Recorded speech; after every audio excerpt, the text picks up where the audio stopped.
Olá pessoal, sejam bem-vindos ao canal Entre Linhas. É o momento de nós explorarmos as entrelinhas da lição da Escola Sabatina. Já estamos aqui no 12º vídeo, penúltimo vídeo dessa série de 3 estudos sobre o livro de Gênesis.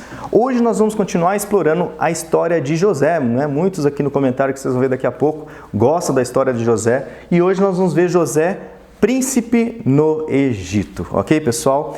Bom, nós teremos aqui na ponta da linha, teremos na linha do rodapé, teremos as perguntas para discussão, mas também teremos aquela ponte literária que nós estamos trazendo aqui, sempre ligando o assunto da lição, né, José, o príncipe no Egito, com alguma literatura secular, ok pessoal? A literatura, o livro de hoje é um livro bem antigo, foi escrito 427 anos antes de Cristo, do autor Sófocles, e o nome do livro é Édipo Rei. Então, né, até o Ricardo está me contando sobre essa questão do complexo de Édipo, né?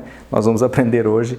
Então, entre linhas é cultura também, ok, pessoal? E claro, né, a palavra de Deus é uma cultura, mas é cultura secular para você criar essa ponte literária e fixar e também chamar a atenção dos seus amigos para ver que o cristão não é uma pessoa bitolada. Beleza, pessoal? Então, daqui a pouco temos os comentários aqui, mas por enquanto, chama a vinheta.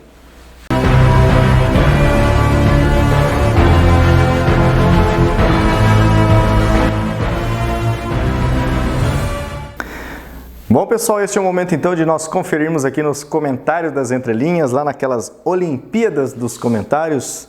E claro, café com leite também, né?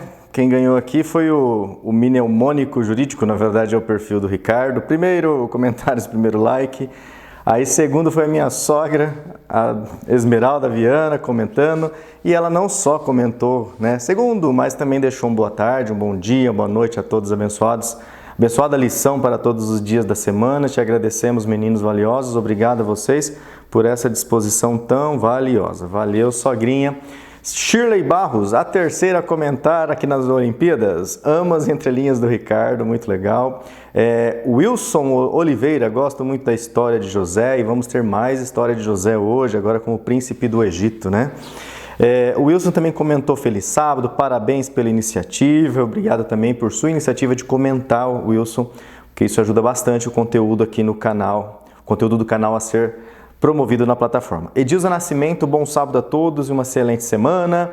Alexis é o 9º like das Olimpíadas. Maria Lúcia Machado Figueira, feliz sábado a todos. Marcos André, amo muito a sua parte da lição. Parabéns a todos vocês. Com certeza as folhas da mensagem estão ao vento e cairão aonde o Espírito Santo permitir. Obrigado, Maria Lúcia. E claro, né, o Marcos André também deixou. Obrigado, Maria Lúcia. Muito obrigado pelo carinho. Isso aí. Né? Hilda Pinheiro, como será que está a crise de ansiedade do nosso amigo Ian, hein? Feliz e abençoada semana, família Entre Linhas. Vamos orar por essa família de talentos maravilhosos na Palavra de Deus. Nós amamos todas as partes das entrelinhas. Obrigado pela oração para o Ian, ele está bem melhor, graças a Deus. Muito feliz. Obrigado, Hilda, por ter mandado aí notícias do nosso querido amigo Ian. Isso aí, Ian, firme. Helena Saraiva, bem começando pelo início em Ata City, está com 22 graus de temperatura, meio frio em se tratando aqui de Ata City. Em orações pelos pedidos, maravilhosa explanação da lição, como sempre, CCC, curtido, comentado e compartilhado, né, Helena Saraiva? Fui até o 2º Marcos e feliz semana a todos. 22 graus é friozinho. Nós agora estamos aqui, né? Eu tô até com o cabelo que estava usando touca até há pouco tempo, tive que tirar aqui para gravar, o cabelo tá meio bagunçado. Mas Helena, aqui em Campo Mourão, no norte do Paraná, aqui previsão de 5 graus para esta noite, para amanhã. Mas é isso aí, né? Frio, calor, essa é a vida, né? Felicidade, às vezes tristeza. Vera Alves, já fiz CCC, já curtiu, já comentou, já compartilhou, Vera. E como sempre, aguardando o comentário dessa semana. Deus abençoe vocês. Obrigado, Vera, Joivaldo Santos, Marcos, Alexandre, Ricardo, Lúcio. Oro para que Deus continue dentro de vocês no tocante ao entusiasmo para concluir a obra do Evangelho. Curtir, comentar, compartilhar para os amigos e também os inimigos. Isso mesmo. Né? Se todos se converterem a Cristo, né, não teremos inimigos, né, Joivaldo? Vegetariano Consciências, CCC, curtido, comentado, compartilhado, sempre muito bom assistido tudo, amo, muito obrigado pelo comentário. A Sandra Bittar, sempre trazendo aqui os comentários, olá meninos e a toda a grande família Entre Linhas. Gente, está muito frio aqui no sul. Aqui em Califórnia, nos Estados Unidos, estamos curtindo uma primavera com 26 graus Celsius. A lição nos traz tantos ensinamentos, que está difícil selecionar os comentários. Destaca alguns, ela diz. Independente da situação, Deus sempre estava com José e José com ele. E mesmo passando por tormentos e dificuldades, José continuou com o mesmo relacionamento com Deus e cada vez mais próximo e intenso. E mais ainda, sempre trazia algo de bom para os que ele servia. Até na cadeia houve prosperidade, né? Porque ele estava preso e lá ele levou a prosperidade, a paz, a mensagem de Deus, né? Outro destaque da Sandra. Ao ter uma experiência espiritual com Deus e a compartilharmos, algumas pessoas não aceitam e questionam: por que acontece com ele e não comigo? E com José foi assim, surgiu a inveja entre os irmãos. A palavra de Deus nos traz várias orientações e no relacionamento de Jacó com José, a declarada preferência gerou e motivou tristezas, angústias e sofrimentos. Ao nos afastar de Deus e de seus ensinamentos, nos aproximamos do inimigo e do pecado. Não existe campo neutro, pessoal. Tem gente que acha que se afasta da palavra de Deus, se afasta da mensagem de Deus, vai ficar no neutro, está no neutro, né? Eu concordo com a Sandra. Ao nos afastarmos de Deus e de seus ensinamentos, nos aproximamos, né, do inimigo e do pecado. Assim, vigiai e orai, lá em Mateus 26:41, para que não entreis em tentação. Muito agradecida e feliz por todos estarem bem. Hashtag fui até o segundo Marcos. Grande abraço a todos. É isso aí, pessoal. Precisamos estar em comunhão diária com Deus. E você que está um pouquinho fraco na fé aí, que quer ter uma comunhão um pouquinho mais próxima de Deus, eu sei que está estudando, fazendo muitas coisas, mas existe uma ferramenta promovida aí pelo nosso amigo Michel. Você entra em contato com ele, faz parte dos grupos da Família Entre Linhas, é um projeto de oração, pessoal, é muito legal.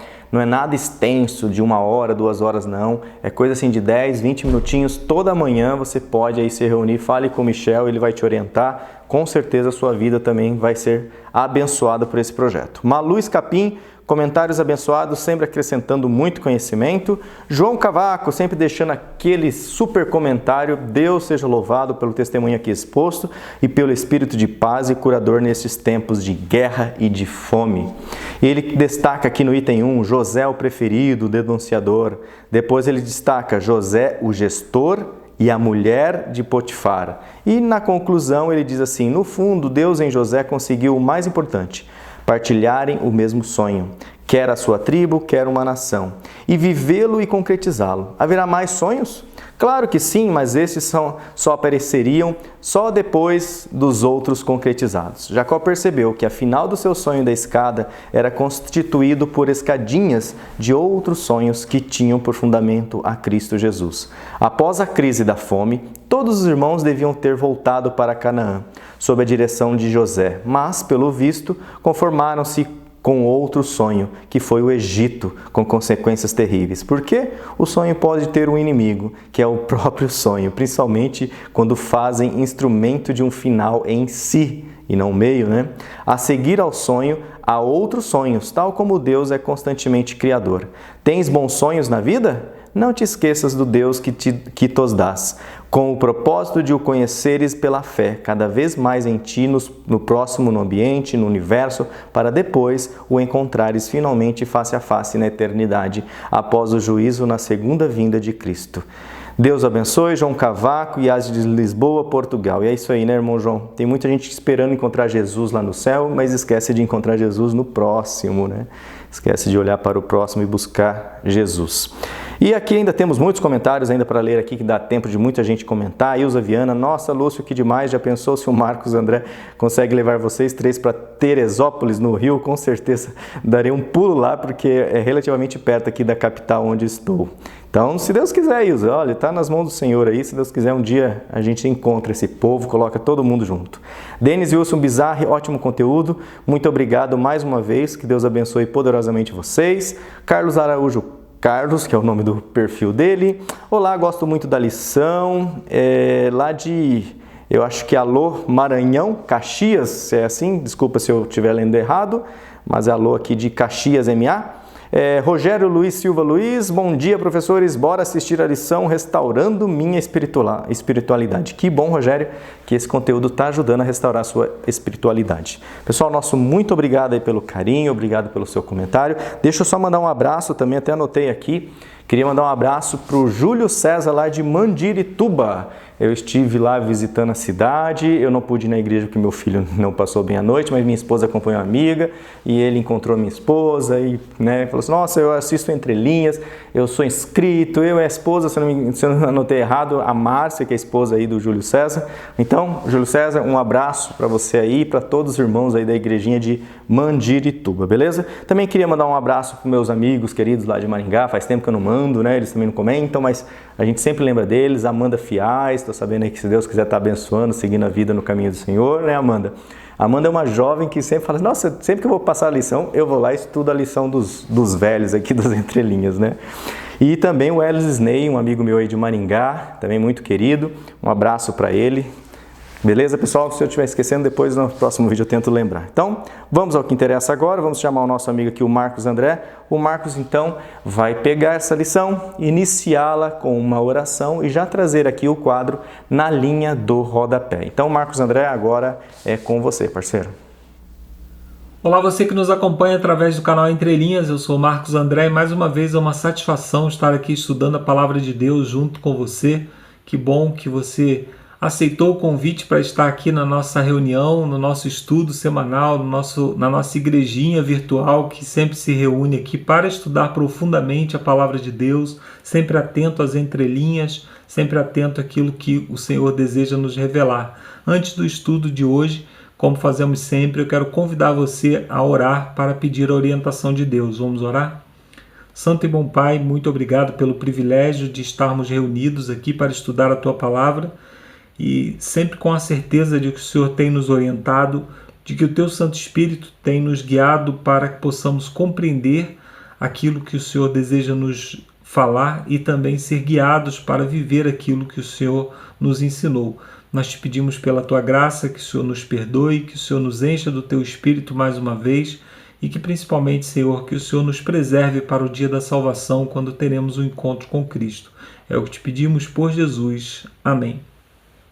Muito bem, a lição dessa semana então fala sobre José, como um príncipe no Egito, já numa posição privilegiada, enquanto que os seus irmãos se prostram diante dele porque estavam ali como necessitados, como compradores de alimento, porque estavam prestes a passar fome.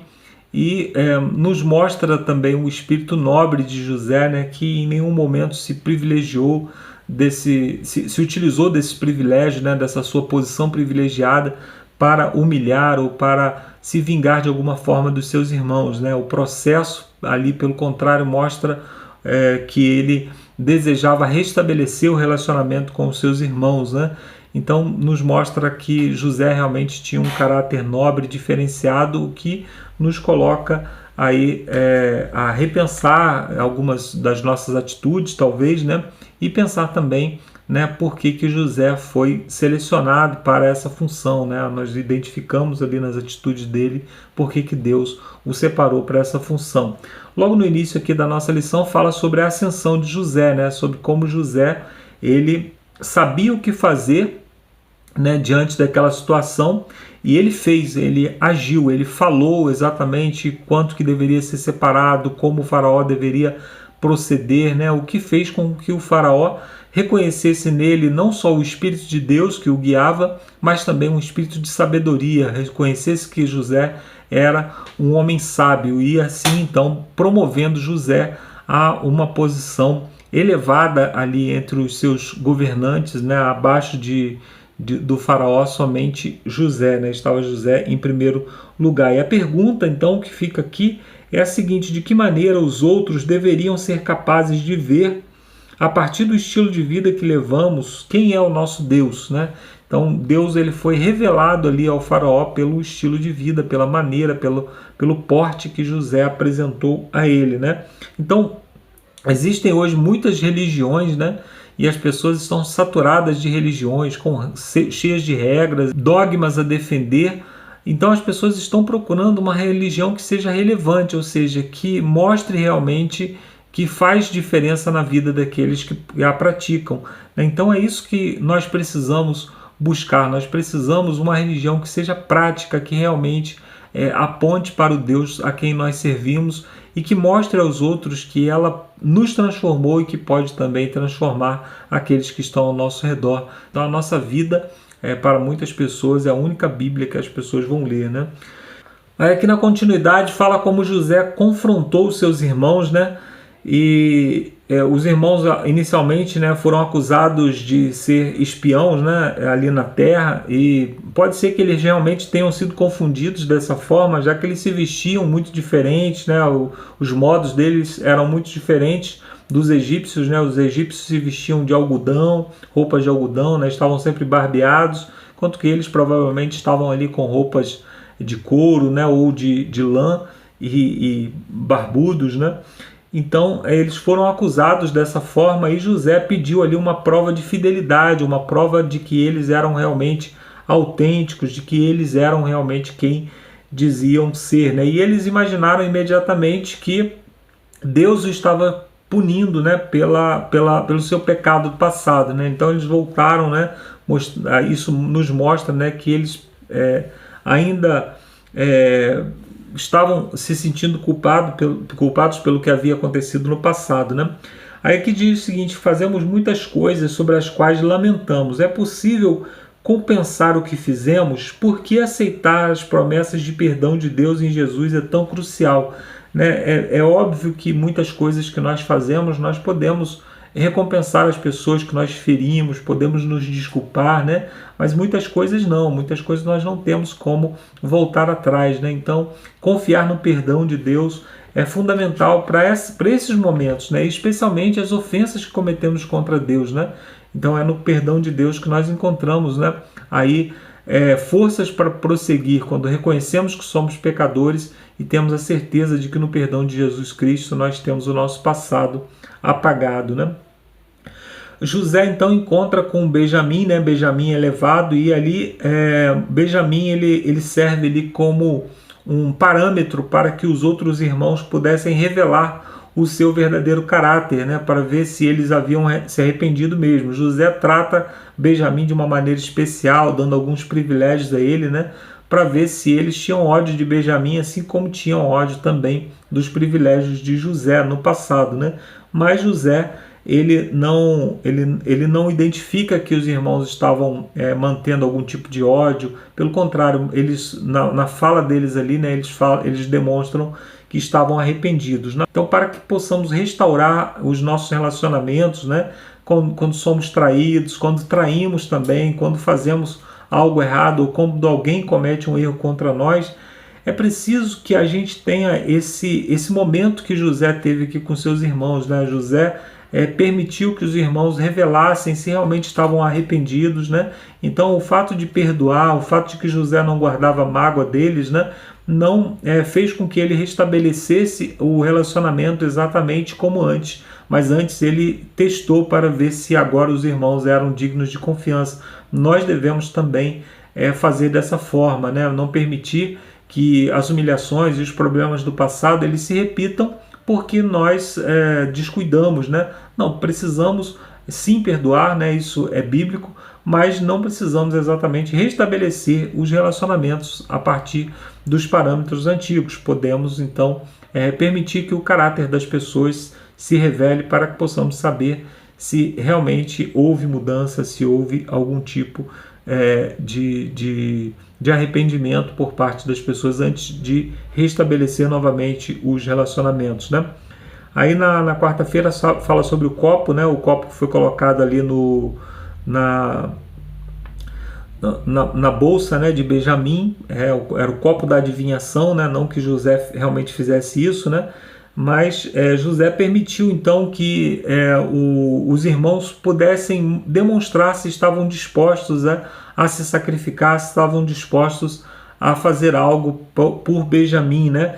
Então nós vemos ali que Judá ele se propõe, né, a ficar no lugar de Benjamim ali no Egito para que seu pai não sofresse e também para que Benjamim pudesse voltar para casa. Isso demonstrou claramente, né, o o caráter de Judá, né, havia sido realmente transformado.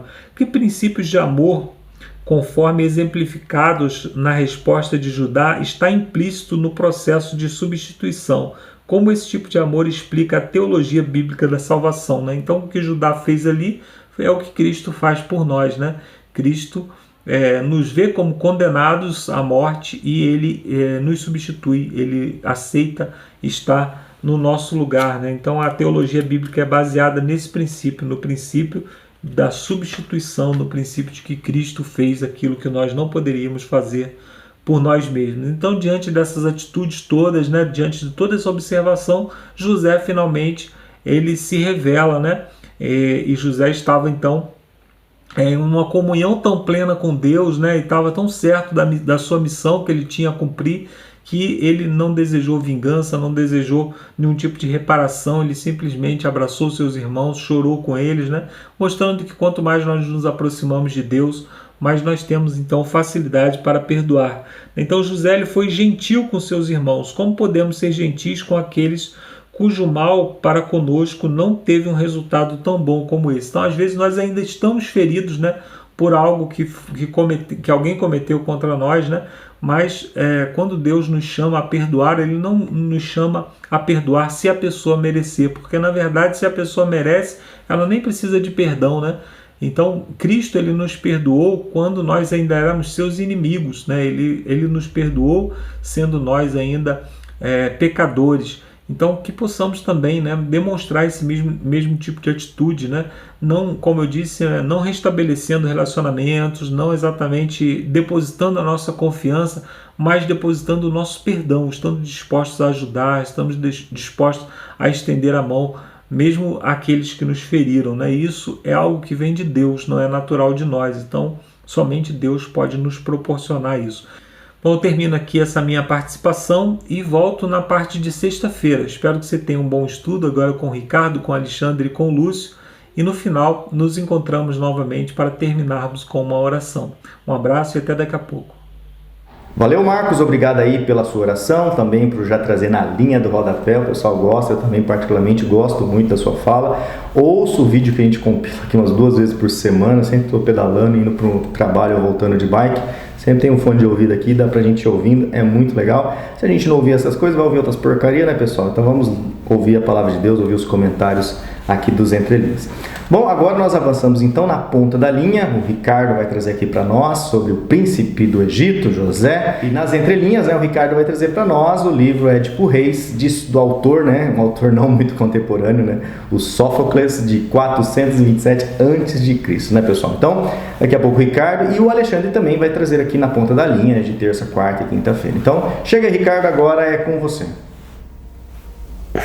Olá, pessoal. Lição número 12. Estamos quase terminando. José, príncipe do Egito. Vamos ver o verso central, o verso áureo, o verso principal da lição. Diz o seguinte: Vaiomer pareo el Yosef rei natat oterra alkal eretz mitzeraim. Que na língua portuguesa é o seguinte: diz mais Faraó a José: vês aqui te tenho posto sobre toda a terra do Egito. Ou na tradução que foi utilizada aqui no nosso guia, eu, Faraó, disse mais a José: eis que eu o constituo autoridade sobre toda a terra do Egito. Na lição de sábado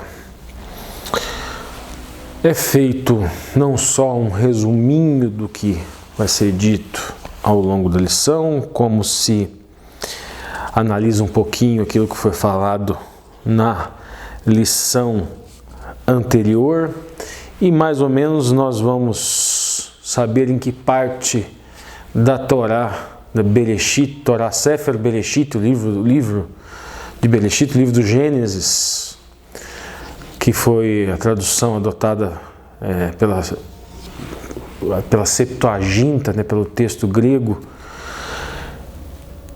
Nós vamos estudar Gênesis ou Bereshit 41, basicamente, e o 42. José, ele tinha por volta de 17 anos quando ele foi afastado de sua família, de seu pai, dos seus irmãos, de sua mãe. E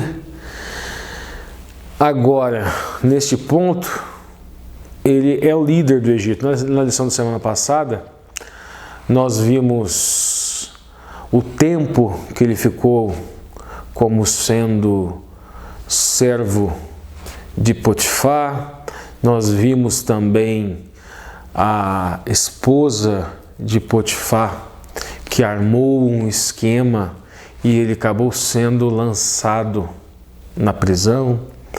Ele fica na prisão por algum tempo, até que um dos prisioneiros do faraó, dois prisioneiros, né? Ele tem um sonho com relação a esses dois, um que iria morrer, outro que receberia o perdão, promete que ia lembrar de José e não lembra de Yosef, e ele continua na prisão. Ele acaba se tornando uma pessoa de confiança ali, em razão do caráter dele, em razão do comportamento dele. Depois de muito tempo, o faraó se sente atormentado por um sonho. Então esse copeiro que finalmente ele se lembra de José, que deve ter ficado aproximadamente ali na prisão, gente, aproximadamente uns 12 anos. E no ponto da lição dessa semana, no ponto que Yosef, ele já é príncipe do Egito, ele estaria aproximadamente com 39, 40 anos de idade. Então ali ele teve uma vida tranquila até os 17 anos, foi para o Egito, ficou um tempo lá, depois começou toda uma vida conturbada dele até próximo dos 30 anos. E aqui acredita-se, gente, que tenha se passado, quando os irmãos dele vão para o Egito, teria se passado os 7 anos de abundância, os 7 anos da abundância do Egito, onde eles estocaram alimentos, e mais 2, estaríamos entrando em 2 anos agora do período de seca e de fome. Eu vou trazer para vocês, além do comentário cristão, como você já sabe, quem assistiu o vídeo já sabe, vou trazer também comentários da Midrash, comentários que são encontrados no Talmud, na tradição oral judaica. E a gente expõe para vocês, vê aquilo que é parecido com o cristianismo e assim por diante. Então veja bem, gente, aqui no sábado nacional, José era então o líder do Egito. Então provavelmente aqui por volta dos 39 anos de idade. E seus próprios irmãos se curvaram diante dele, sem saber que ele era Yosef. Lá nós encontramos isso em Bereshit 42. Os irmãos de José se humilharam quando ele os forçou a voltar com Benjamim. Provavelmente voltar com Benjamim, trazer Benjamim para conseguir a questão da venda dos cereais, né? Que depois José não queria que eles levassem Benjamim de volta. Nós vamos entender essa história ponto a ponto essa semana. Quando temeram que a segurança de Benjamim estivesse ameaçada, lá no Bereshit 44, imploraram por graça diante daquele homem poderoso, no caso que era o irmão deles, que eles não sabiam ainda. Nós vemos também no segundo parágrafo, curiosamente, toda a seguinte sequência dos eventos que deveria ser sobre o sucesso de José foi mais sobre o arrependimento dos seus irmãos. E principalmente o papel de destaque aqui, gente, que é dado inclusive na tradição oral, é falado muito isso, que é o destaque para Judá. Que na tradição oral fala que Judá que conseguiu reconciliar toda a família que estaria desunida. Então um dos comentários, também um dos comentaristas da Rambam, ele fala o seguinte, ele fala que esses irmãos, eles não estavam todos na mesma casa, que eles haviam constituído família e que a atitude deles tinha destruído a família deles durante todo esse período. E a tristeza de seu pai, cada um justamente morava separado e eles não se comunicavam em razão dessa destruição familiar, que eles não conseguiam ver as consequências do pecado deles. Isso é um dos comentaristas. Existem outros comentaristas na tradição oral que não trazem esse tipo de reflexão. Então a gente vai ver vários detalhes aqui hoje. Outra coisa, gente, seguindo aqui. Vamos lá. José, aqui, fala mais sobre arrependimento dos seus irmãos. Suas viagens e de volta de José até o pai e os obstáculos que encontraram fizeram com que eles se lembrassem da maldade para com José e Jacó. Muito parecido com esse comentário da tradição oral que eu trouxe para vocês. Eles então perceberam a iniquidade para com Deus. Ou seja, um resumo que eu falei.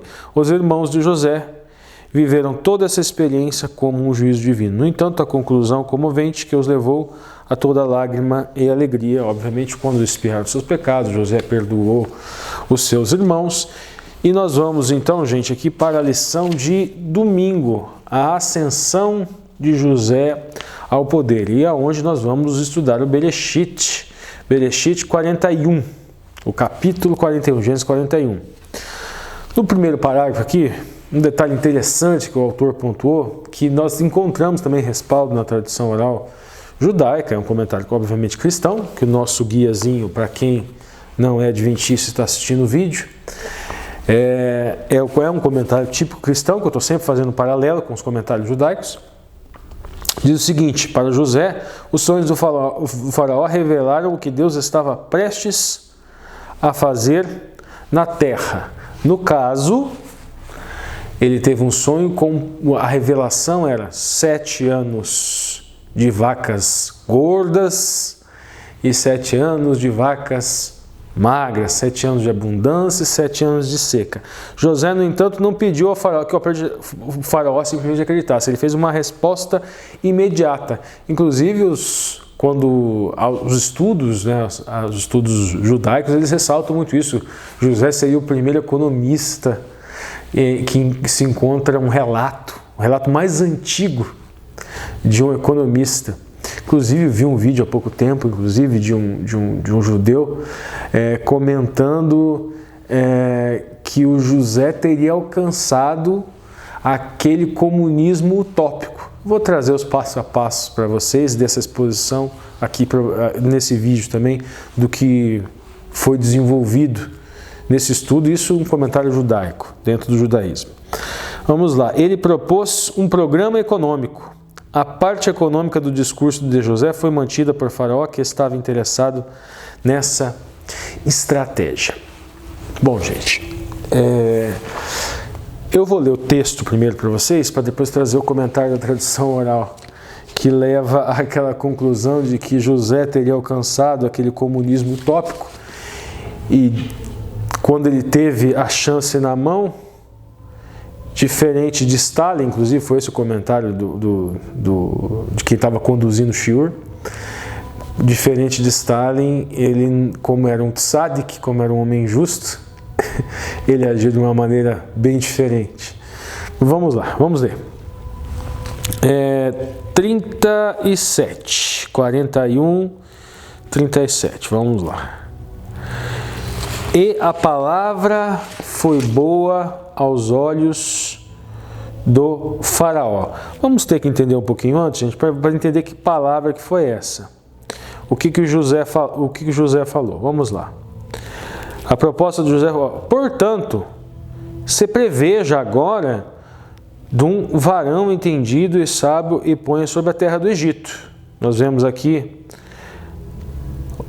José. Vamos um pouquinho mais para trás, né, gente? A interpretação do sonho. Vamos lá. As 7 vacas formosas são 7 anos. 7 espigas formosas também são 7 anos. O sonho é um só. E as 7 vacas magras e feias à vista, que subiam depois delas, são 7 anos. Como as 7 espigas miúdas e queimadas ao vento do Oriente, serão 7 anos de fome. Esta é a palavra que tenho dito ao faraó. O que há de fazer, mostrou o faraó. O que há de fazer Deus, mostrou ao faraó. Eis que vem 7 anos e haverá grande fartura em toda a terra do Egito, e depois dele se levantar-serão 7 anos de fome, e toda aquela fartura será esquecida na terra do Egito, e a fome consumirá a terra. E não será conhecida abundância na terra por causa daquela fome que houve depois. Portanto, será gravíssima. E que o sonho foi duplicado 2 vezes a faraó, porque esta causa é determinada por Deus, e Deus se apressa em fazê-la.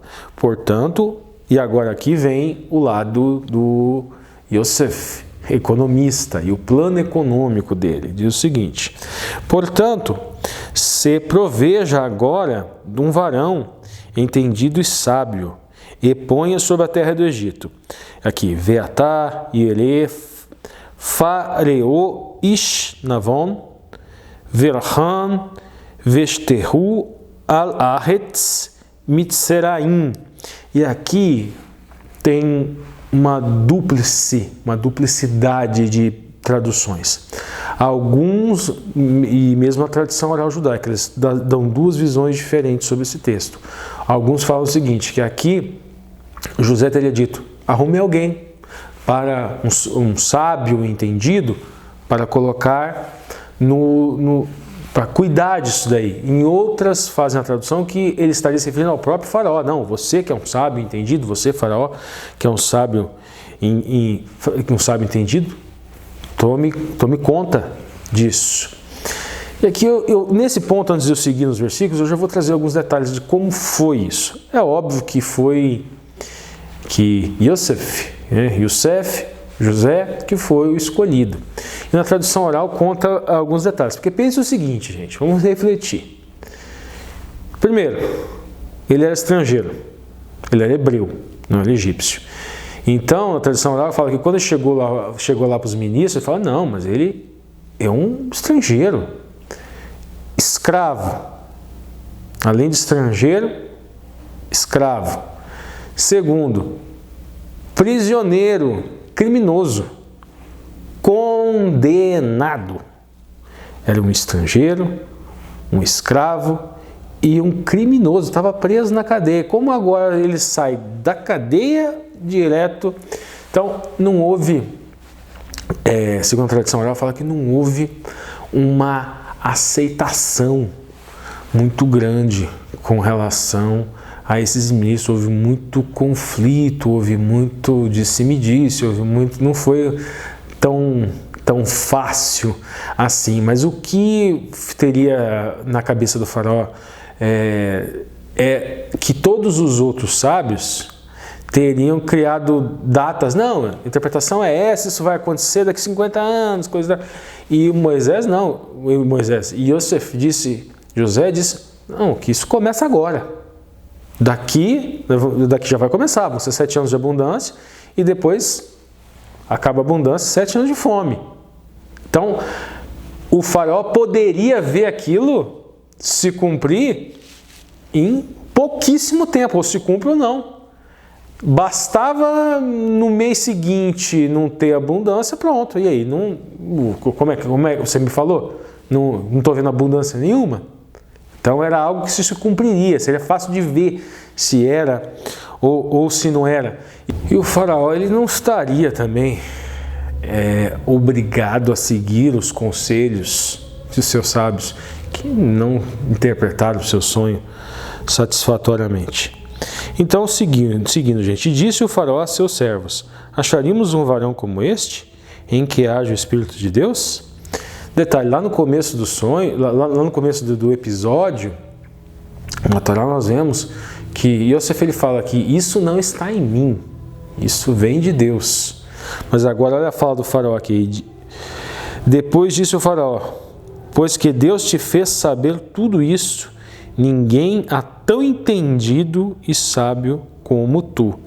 Tu estarás sobre a minha casa, e por tua boca te governará todo o meu povo. Somente no trono eu serei maior que tu. Disse mais o faraó: vês aqui, te tenho posto sobre toda a terra do Egito. E agora 42, aqui eu trago alguns comentários da tradição oral para vocês. E tirou o faraó o anel e pôs na mão de José, e o fez vestir de linho fino, e pôs um colar de ouro no seu pescoço. Nesse texto aqui, a tradição oral judaica, ela lê isso como se...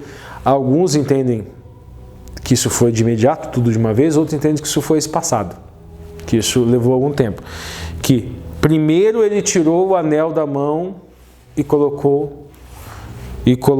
tirou o anel de sua mão e pôs na mão de Yosef, pôs na mão de José. O que seria isso? Esse anel seria o anel dos decretos, onde se assinava com o anel. Então, ele começou a implantar esse processo econômico e assinando em nome do faraó, como se fosse ele: olha, te dou carta branca, faz lá. O que você quiser, é como se fosse aquela expressão idiomática, assina embaixo, seria mais ou menos isso. E daí começou-se a implantar esse processo, esse procedimento, e depois fez vestir de vestidos de linho fino. O que seria esse linho fino? Aqui na tradição oral, alguns comentaristas judaicos falam que era uma roupa branca.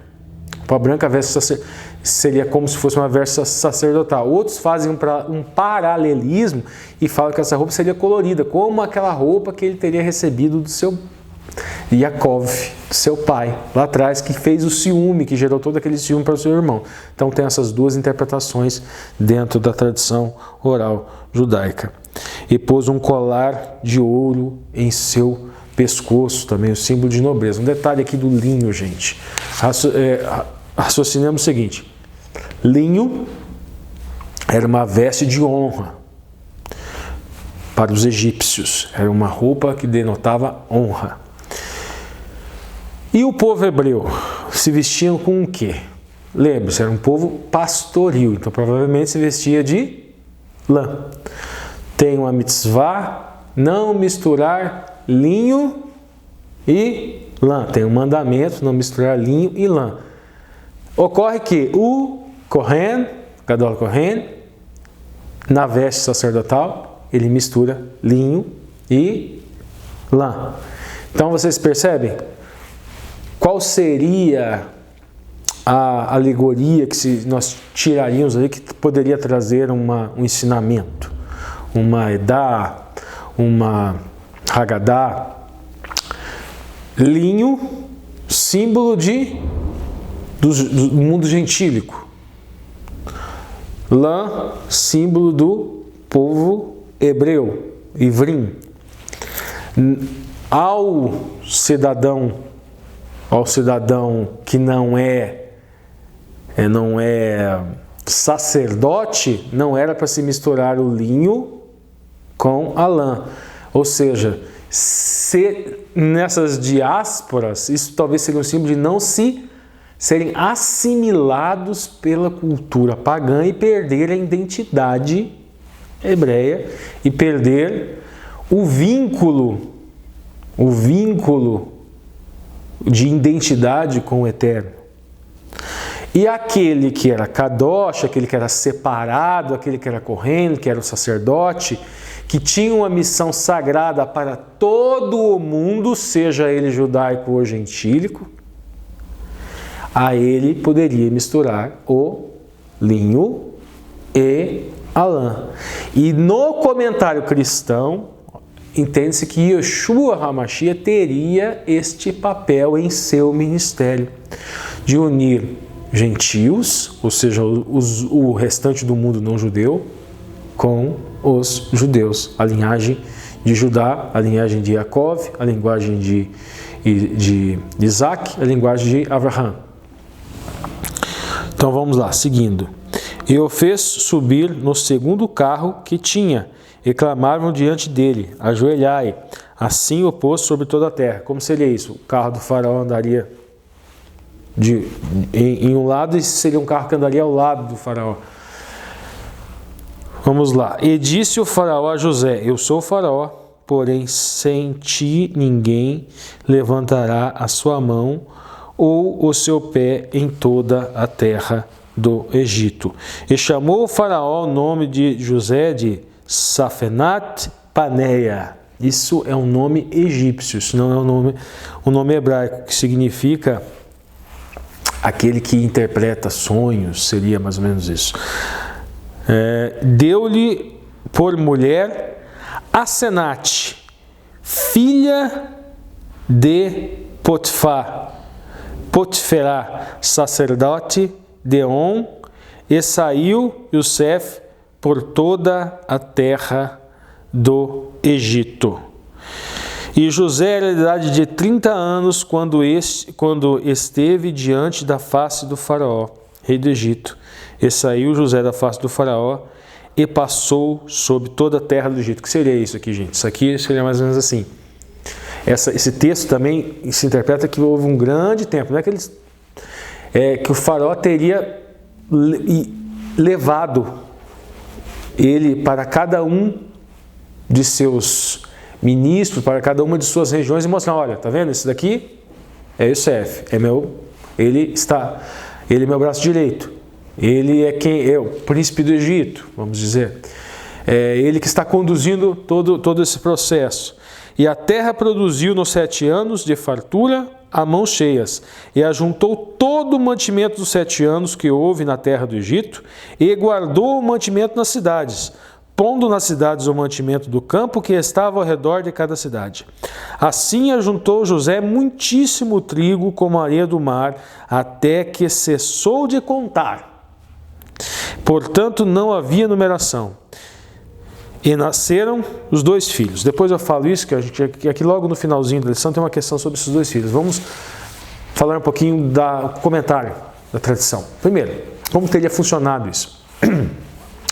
Primeiramente, José teria, nessas viagens, avisando o povo: olha, da interpretação do sonho, o faraó ratificando: olha, vão ser 7 anos de abundância, nesses 7 anos nós vamos coletar os cereais e trigos, e provavelmente eles detinham aquele processo de desumidificação, para que a umidade não estragasse esse cereal, para que ele pudesse fazer o pão, e fazer o pão o alimento. Mas ele, segundo a tradição, fala que ele permitiu que as pessoas fizessem os seus estoques lá também.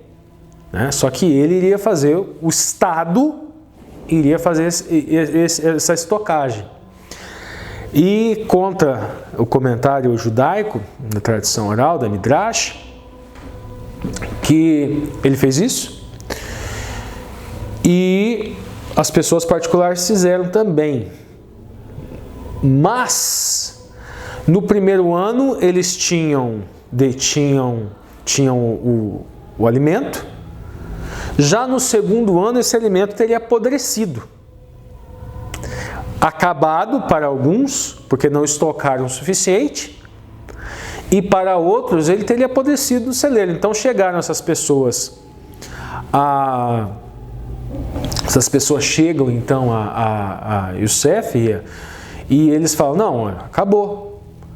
Daí eles reclamam, teriam reclamado de José, e o faraó fala: mas por que vocês não estocaram o suficiente? Mas nós estocamos porque apodreceu. Então vão lá e comprem. Aí eles iam lá e compravam de José. José comprava e José vendia. Então eles traziam dinheiro e José passava os cereais para eles se alimentarem. Até que teria chegado um momento que o dinheiro acabou. Aí eles chegavam e reclamavam: mas vai lá com José. Daí o José teria dito para eles: não, tragam demais. rebanho. Aí eles trouxeram o rebanho e José repassava o alimento. Yosef passava alimento. Até que acabou o rebanho. Aí eles chegaram de novo a reclamar para Faraó, não, vai lá com José. Eles foram lá e olha, nós não temos mais nada, nós só temos as terras. E eles teriam passado as terras, propriedade. Aí onde tem aquele comentário que José teria dominado todos os meios de produção, como é o comunismo utópico. Como é o comunismo utópico. E eles se oferecem, não, então me ofereço como escravo. E aí onde esse comentário judaico, inclusive, não é um comentário rabínico antigo, é um comentário recente, porque, diga-se de passagem, essa história aconteceu muito tempo antes de Cristo, e nós falamos em capitalismo utópico quando nós falamos ali, falando 1800 depois de Cristo. E fala-se o seguinte, que eu vendo esse shiur, né, o condutor do shiur comenta o seguinte, que diferente de Stalin, quando teve os meios deteve todos os meios de produção na mão, não havia mais propriedade privada, porque Yosef teria comprado tudo. Esse é o comentário da Midrash, isso é o comentário da Midrash. O falar de comunismo é o comentário de um judeu específico que falou que José teria sido o único bem-sucedido na utopia, a executar a utopia. Mas o que ele teria feito? Quando ele comprou as pessoas, todo o egípcio como servo, agora todos eles iriam trabalhar para o Estado, todos eles iam trabalhar para o Faraó. Então o Faraó detinha todos os rebanhos do Egito, o Faraó detinha toda a propriedade do Egito, e todos eram servos do Faraó, todos serviam o Faraó. Então ele determinou o seguinte, não, a quinta parte, vocês, agora eu vou passar para vocês alimento e algumas sementes específicas, isso obviamente quando fosse possível fazer o plantio, e vocês plantam, e a quinta parte vocês trazem para o Faraó, vocês trazem para o Estado, e vocês podem ficar com o resto para o sustento das suas famílias. Essa seria a diferença. Quando o Stalin assumiu o poder, todos os benefícios, é mais ou menos o que o cavalo Sansão, do livro do George Orwell, né? Trabalhou até a morte para o regime e quando não era mais útil, quando ficou doente, ele virou sabão. É mais ou menos isso que aconteceu na Revolução Russa. Mas tudo bem, vamos voltar aqui então para Midrash. Então, a Midrash traz esse comentário, e assim, nos 2 anos seguintes da fome, José teria, todos aqueles já teriam e mais um detalhe, inclusive. Na fase em que eles ainda detinham recurso, ainda houve segundo o Midrash, houve uma exigência. Primeira, vocês podem comprar, mas vocês têm que fazer Brit Milá. Até rimou. Vocês podem comprar, mas tem que fazer Brit Milá. Obviamente rimou, misturando português com hebraico. É a circuncisão. Segundo o comentário da Midrash, fala que ele exigiu que eles se circuncidassem para conseguir o cereal, o alimento. Foram reclamar, mas olha só, que loucura, eles estão pedindo coisas loucas da gente. E eu falo, então por que vocês não estocaram? Por que vocês não... Vocês foram avisados? Nós andamos de lugar em lugar, faz o que ele falou. E esse também é um outro comentário. Vamos lá, vamos seguir. E eu vou dar uma passadinha aqui na ponta da linha, gente. A gente já leu bastante coisa que está aqui. No nosso comentário aqui, Faraó indicou José para assumir o comando não apenas por ter interpretado corretamente seus sonhos e revelado o futuro problema da terra, mas porque ele tinha a solução para o problema, que é aquele plano econômico que ele falou, 7 anos você colhe, e você colhe, você compra. E o conselho agradou o Faraó. Opinião também compartilhada pelo servo regente. A escolha do Faraó parece ter sido mais programática do que religiosa. Ou seja, ele olhou mais o lado prático, que ele viu, nossa, olha o que esse menino fez, esse menino, esse jovem, olha o que esse jovem de 30 anos fez. Além de interpretar o sonho, ele ainda me trouxe uma solução com uma má notícia, me trazendo de certa forma, uma boa e uma péssima notícia, ele me trouxe a solução para o problema que me foi apresentado em sonho. Estava José, que foi qualificado com ajuizado e sábio. Isso está lá no versículo 39. Expressão que caracteriza a sabedoria que Deus dá. Então tá bom, gente. Depois, os 7 anos seguintes foram de abundância, de tal forma com que produziram os grãos, se entendeu além das medidas. Sinal da providência sobrenatural. Então aí já se confirmava aquilo que Yosef teria dito ao faraó também. Isso só aumentava a credibilidade dele. A comparação como a areia do mar, como nós já lemos, revela que era a bênção de Deus. Yosef refletiu pessoalmente essa bênção em sua fecundidade, uma coincidência que evidenciou a presença de Deus por trás dos dois fenômenos. No caso, o fenômeno da abundância e, posteriormente, o da seca. Os nomes dos filhos de José comprovam a providência divina em sua vida, que transformou a memória em dor, em alegria. Manassés, gente, Manassés, ele significa esquecimento, vem de Nashá, que significa ele esqueceu. O que é esse ele esqueceu? O que tem a ver com isso daqui? Por que foi dado esse nome? Porque em determinado ponto na Torá, Yosef fala que Deus fez esquecer a tristeza, direcionando a tudo aquilo que ele passou com seus irmãos no passado. Ele foi vendido, ele foi desprezado, foi colocado numa cova, seus irmãos queriam matá-lo, depois ele foi mandado para o Egito, depois ele esqueceu toda aquela dor. Então por isso que ele teria colocado, esquecer no sentido de que foi sarada a sua ferida, por isso que ele deu esse nome, o nome Manassé.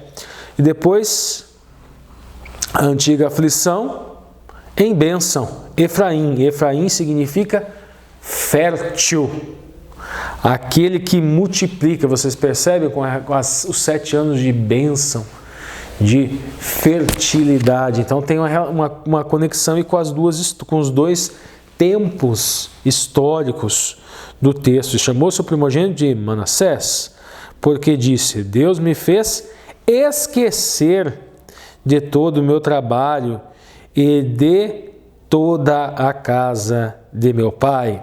E o nome do segundo chamou Efraim, porque disse: Deus me fez crescer na terra da aflição. Entendeu? Manassés e Efraim. Então me fez esquecer toda a dor, sofrimento da separação, fez superar. Por isso Manassés. E me fez crescer aqui no Egito. Por isso Efraim. Então acabam 7 anos de fartura que haviam na terra do Egito, e começaram a vir 7 anos de fome, como José tinha dito, e havia fome em todas as terras, mas em toda a terra do Egito havia pão. E tendo toda a terra do Egito fome, chamou o povo a Faraó por pão, e Faraó disse a todos os egípcios: Ide a José, que ele vos disser o que fazer. Havendo, pois, fome sobre toda a terra, abriu José tudo em que havia de mantimento e vendeu aos egípcios, porque a fome prevaleceu na terra do Egito. E todas as terras vinham comprar com José, portanto, tinham fome e prevaleceu. E neste texto aqui, gente, presta atenção nesse último versículo aqui do capítulo 42,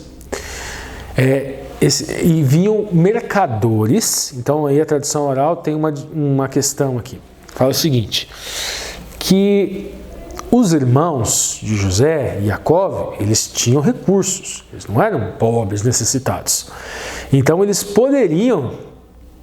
estariam comprando dos mercadores, Estariam ali comprando dos mercadores, só que muito mais caro, porque o mercador ia no Egito, era como se fosse um atravessador. Então muitas pessoas viviam disso. Iam até o Egito, buscavam o alimento e voltavam e vendiam. Obviamente muito mais caro. Então isso é um comentário da tradição oral. E no caso Yaakov não queria mais isso. Não queria mais isso. Eles teriam ainda um pouco de alimento por um tempo, mas depois esse alimento teria acabado. Então nós vamos lá para o versículo 1 do capítulo 42, gente. E aí, ó, José confronta seus irmãos, gente. Segunda-feira, a fome obrigou Jacó a enviar seus filhos para comprar grãos. Aqui nosso comentário cristão, aqui.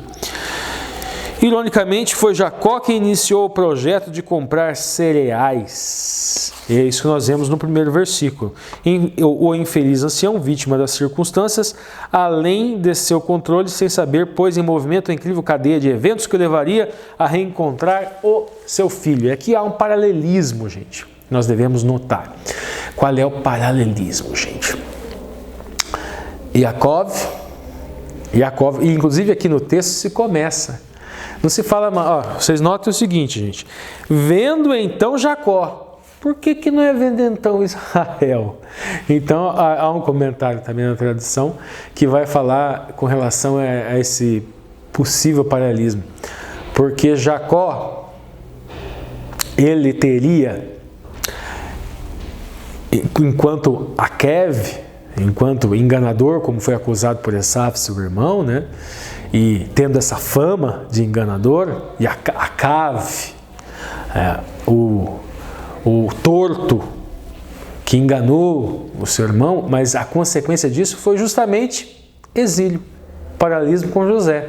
Só que o Yosef não cometeu nenhum pecado.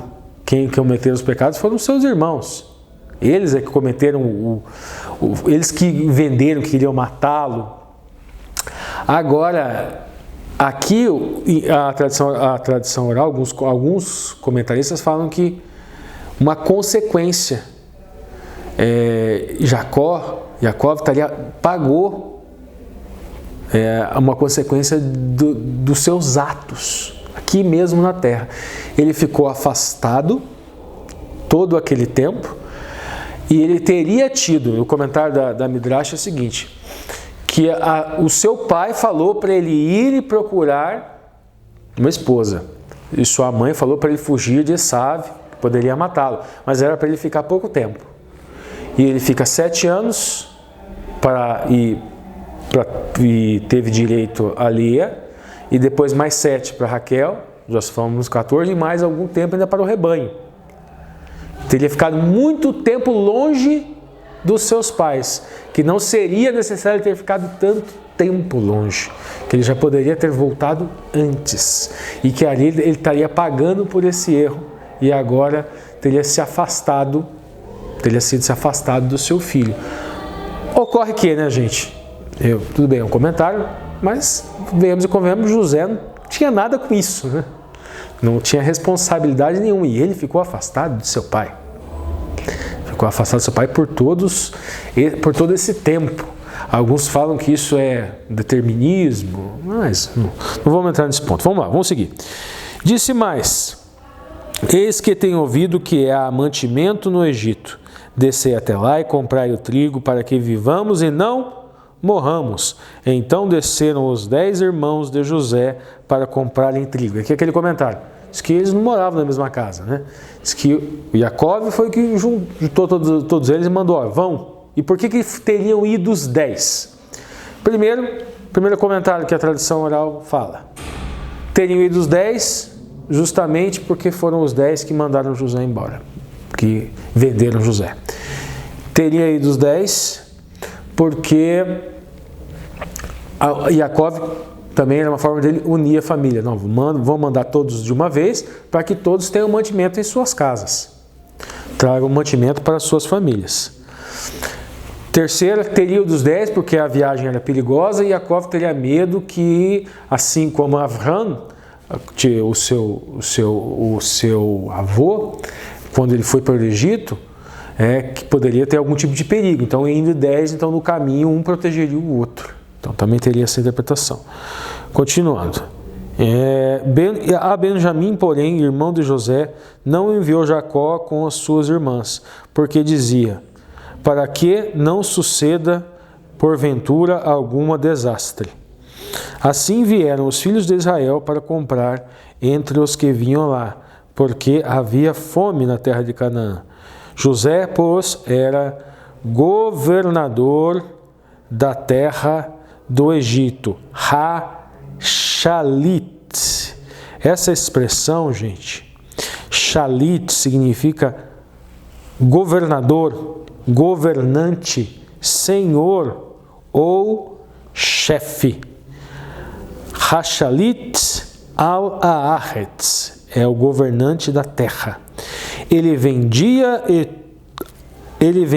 a todo o povo da terra, e seus irmãos José vieram e inclinaram-se ante ele com a face na terra. E aqui também tem alguns comentários.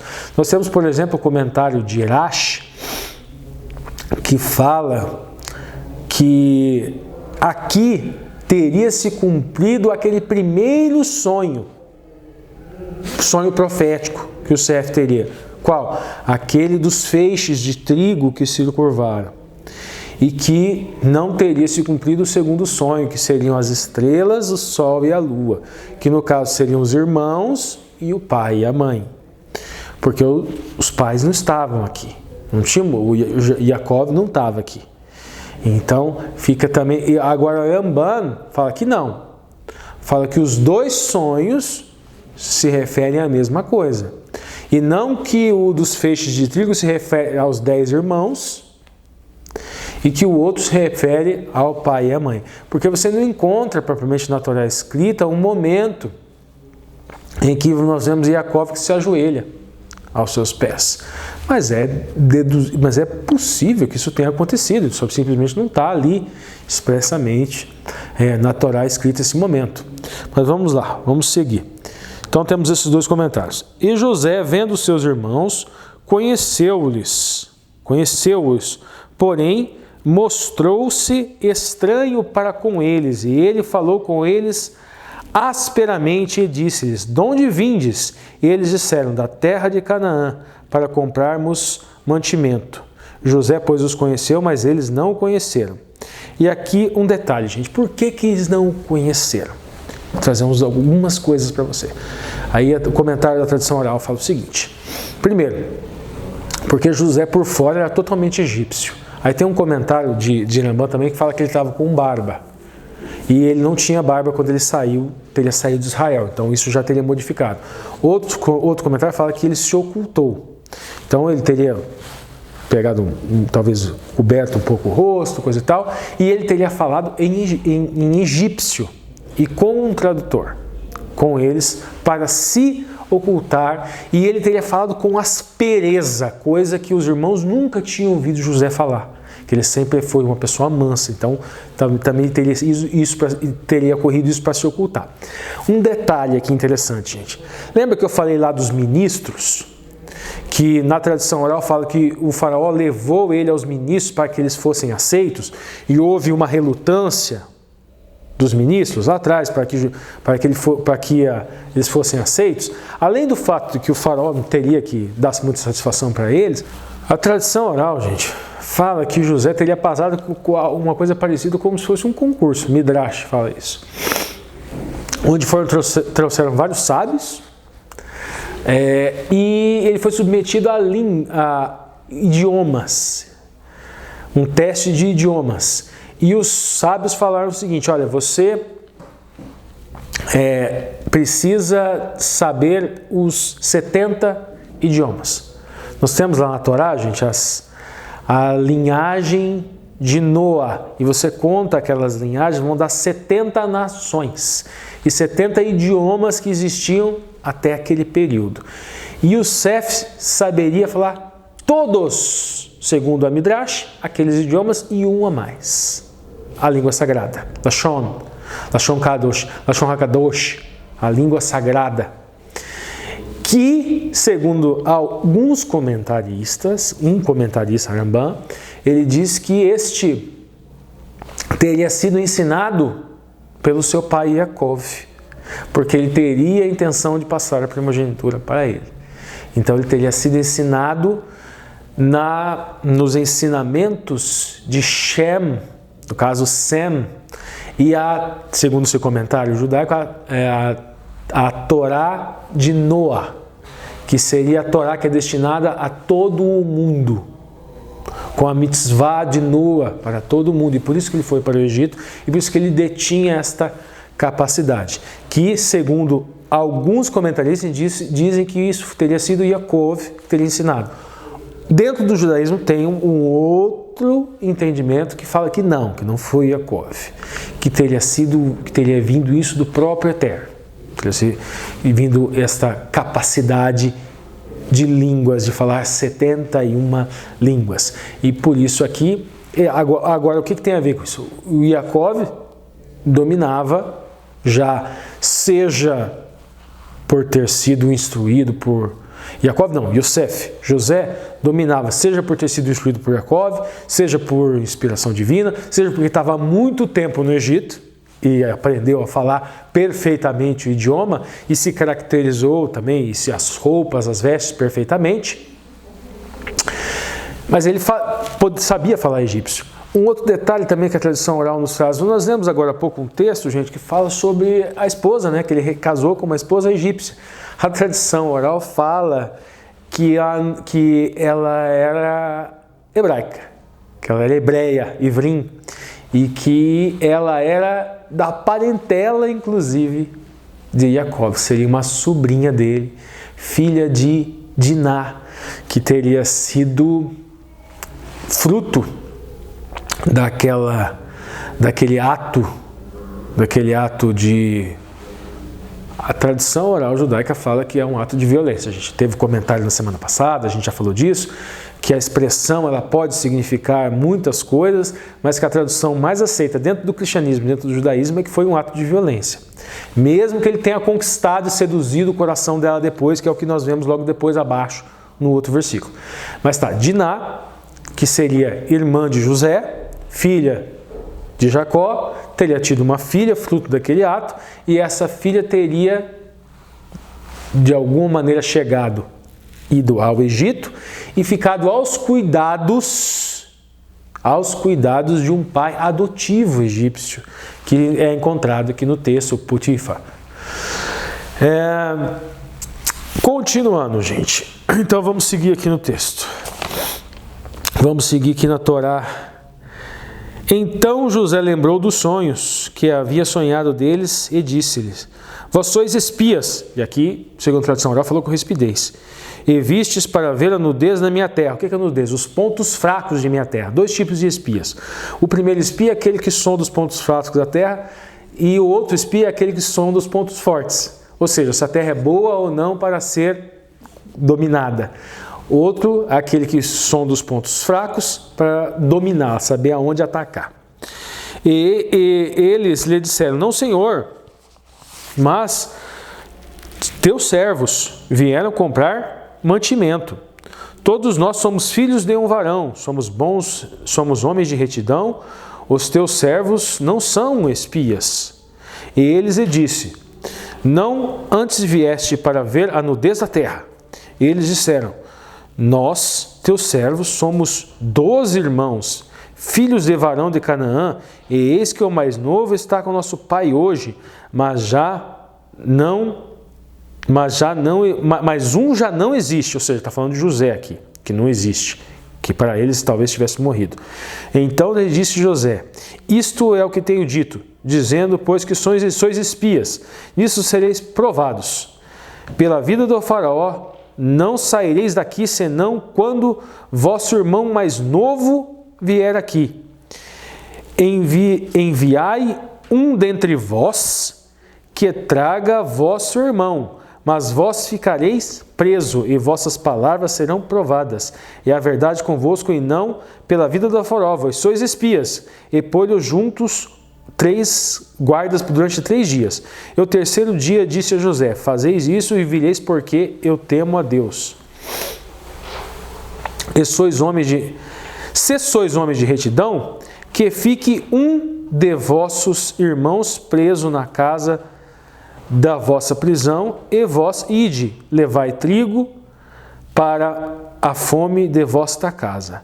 E trazei-me o vosso irmão mais novo, e serão verificadas as vossas palavras, e não morrereis. E eles assim fizeram. Então disseram uns aos outros: na verdade somos culpados acerca do nosso irmão, pois vimos a angústia de sua alma quando nos rogava. Nós, porém, não ouvimos, por isso vem sobre nós esta angústia. Rúben respondeu-lhe dizendo: não vou-lo dizer eu, dizendo: não pequeis contra o moço, mas não ouviste, e vedes aqui, o sangue também é requerido. E eles não sabiam que José os entendia, porque obviamente estavam falando em hebraico, porque havia intérprete entre eles. E aqui onde se deduz que José estava falando em egípcio, na língua egípcia.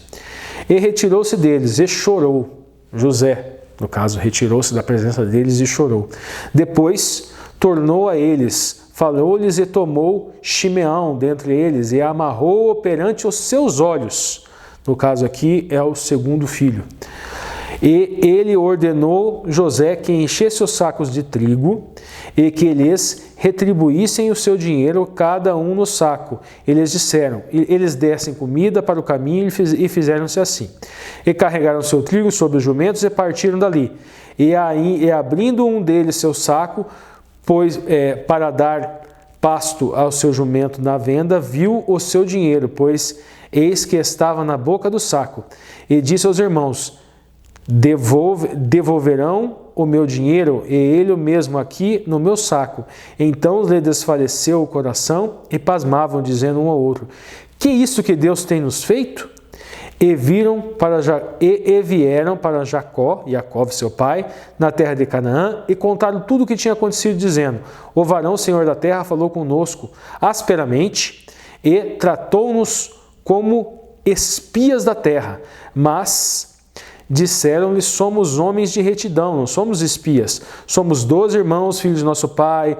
Um não é mais, e o mais novo está hoje com o nosso pai na terra de Canaã. E aquele varão, senhor da terra, disse: nisto conhecerei vós os nomes de retidão. Deixai comigo um de vossos irmãos, e tomai para a fome de vossas casas e partir. Trazei-me vosso irmão mais novo, assim sabereis que não sois espias. Ou seja, ele está explicando tudo aqui para Jacó a situação. E aconteceu que, despejando eles os sacos, eis que em cada um tinha uma trouxinha com o seu dinheiro no saco. E viram as trouxinhas do seu dinheiro, eles e os pais, e temeram. Então Jacó, seu pai, disseram: tendes desfilhado, José já não existe. E Simão, no caso Shimeão, não está aqui. Agora levais a Benjamim, todas essas coisas vieram sobre mim. Mas Rúben falou ao pai, dizendo: mata os meus 2 filhos, se não tornar a trazê-los. Damo em minha casa, e eu tornarei a trazer. Ele, porém, disse: não descerá meu filho convosco, portanto o seu irmão é morto. E só ele ficou. Se lhe sucede algum desastre no caminho, por onde fosse, farei descer a minhas cãs com tristeza à sepultura. Então, gente, esse aqui foi o encontro. Nós lemos todo o capítulo 42. Depois, agora na terça-feira, vai a história de José e Benjamim, que é com o Alexandre. Nós vamos rapidamente aqui na ponta da linha, e depois nós vamos para a entrelinha. Alguns pontos que o autor da lição destaca, que são relevantes, que nós não lemos no texto. A primeira coisa é o seguinte: ele fala, gente, e o seguinte, olha só. O caráter providencial desse encontro é destacado por meio de 2 circunstâncias. Qual seria a primeira circunstância? Ele é visto como a realização dos sonhos de José. Inclusive, um comentário da tradição oral fala que José não se revelou porque ele achava que queria ser revelado os sonhos. Outro comentário acha estranho, tem essa coisa, essa dualidade de comentários contrários na tradição oral. Fala que não, que ele achava simplesmente que ele fez aquilo para testar os seus irmãos e que o sonho foi só uma informação que veio a ele e quando ele viu, está se realizando. Quando ele viu os irmãos se curvando, estava se realizando, e ele viu como um sinal de Deus para ele se precaver e provar e testar o caráter dos irmãos para ver se o caráter dos irmãos havia se modificado verdadeiramente ou não. Aí, vamos lá. Então, a primeira vista é a realização dos sonhos. O evento previsto nos seus sonhos proféticos, os feixes de vez, se inclinaram diante do meu. Estava acontecendo. José foi identificado governante daquela terra e senhor daquela terra. Qual que é o segundo, gente? Esse encontro providencial é descrito como uma resposta. As semelhanças linguísticas e temáticas entre os dois eventos destacam o caráter de uma justa retribuição. A frase disseram entre si, que em hebraico seria Vaiomeru Ish, os homens, no caso eles, os varões, falaram entre si, também foi usada quando começou a questão da conspiração. Então, o autor da edição destaca um paralelismo entre as duas faces da história. Na verdade, seus irmãos relacionaram o que estava acontecendo com eles com o que havia feito há mais ou menos uns 20 anos. Então, disseram entre si, na verdade, estamos sendo castigados por causa do nosso irmão. E Rubens disse, o sangue dele está sendo requerido a nós. Essas palavras relembram a advertência anterior, que diz o seguinte, não derramem o seu sangue. O que está falando aqui, gente? Lá atrás, quando queriam matar, os irmãos queriam matar José, Rubens disse, não derramem o seu sangue. E agora aqui no texto, Rubens está dizendo, paralelismo, o sangue dele está sendo requerido de nós. E agora eu vou para a entrelinha, o restante da lição é com o Alexandre. Bom, gente, então vamos lá para a entrelinha de hoje.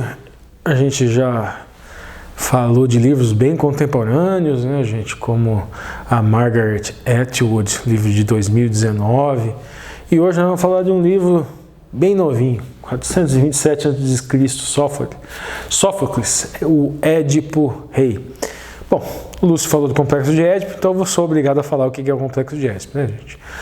O Sigmund Freud se utilizou desse texto da literatura grega e essa história do Édipo Rei para falar sobre aquilo que ele denominou da competição que o filho tem pelo amor da mãe, competição para com o seu pai, essa disputa que seria o primeiro complexo que ele resolveu chamar de Édipo. Então aí a gente já tem uma ideia de como essa história, acredito que todo mundo já ouviu falar dessa história, né, gente? E o que isso daí tem a ver com José? Gente, é um José às avessas, porque você começa a ler o livro e a ação já está começando. O Édipo já é rei. Então, veja bem, há um problema na sociedade de Tebas, e eles estão passando por peste e fome, mais ou menos como os 7 anos paralelo novamente, 7 anos de fome lá no Egito, e todos batiam a porta do Egito, né, buscando uma solução, e o José que detinha a solução, e o povo batia a porta começa o livro justamente com isso, o povo batendo a porta do rei Édipo, em busca de uma solução. E ao longo do texto, que é uma das maiores tragédias de todos os tempos, nós vamos descobrindo cada um desses personagens.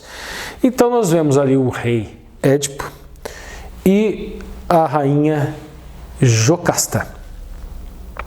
E em razão desta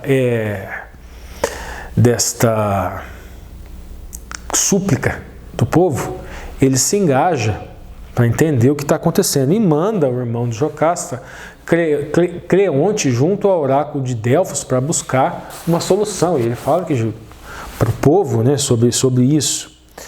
Mas quem é esse Édipo? Já ao longo do texto, mais para frente no texto, você vai descobrindo que ele não é daquela região, que na verdade ele é de Corinto e também é filho de um rei.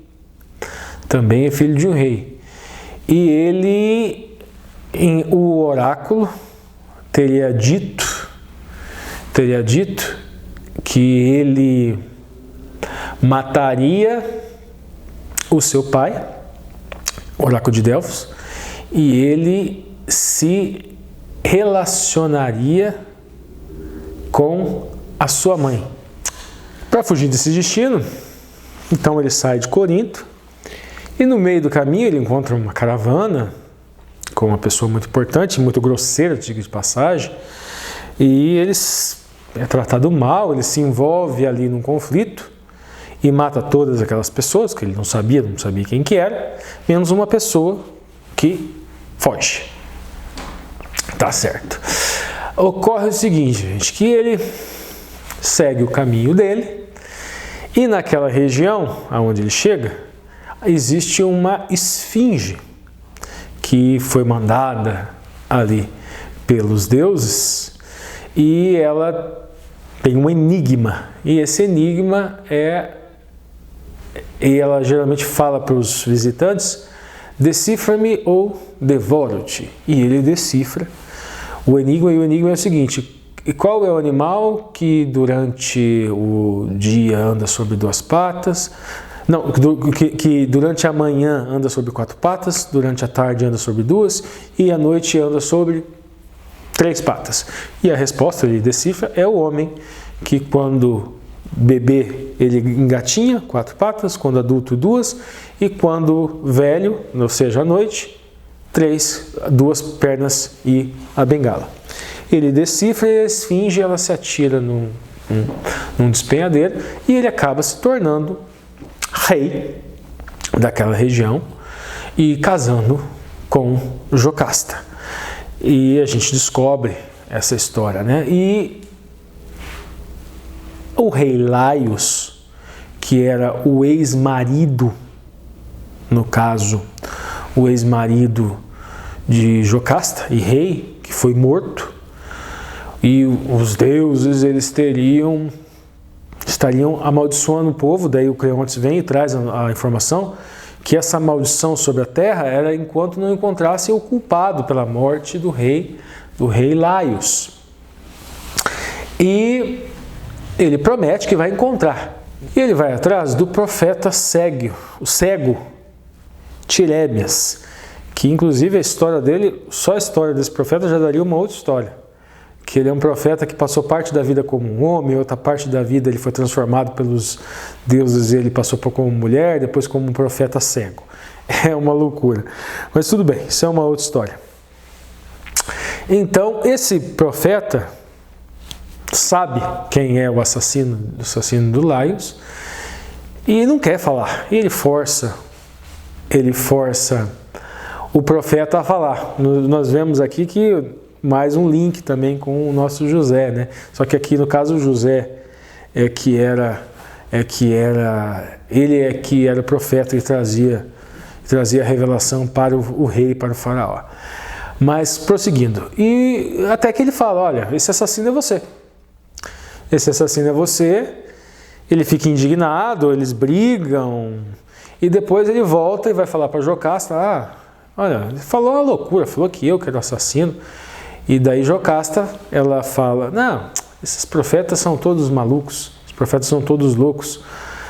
Novamente aqui é um link com aquelas pessoas que de certa forma os egípcios que talvez não tenham se preparado, como José passou junto com o faraó anunciando.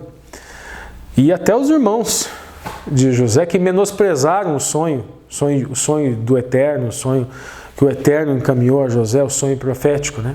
Aqui nós temos esse rei que também teria menosprezado a profecia. Continuando. E ela fala, não, inclusive o oráculo de Delfos falou que o meu marido seria morto pelo filho, e eles teriam, e por isso esse meu filho teria se afastado da gente.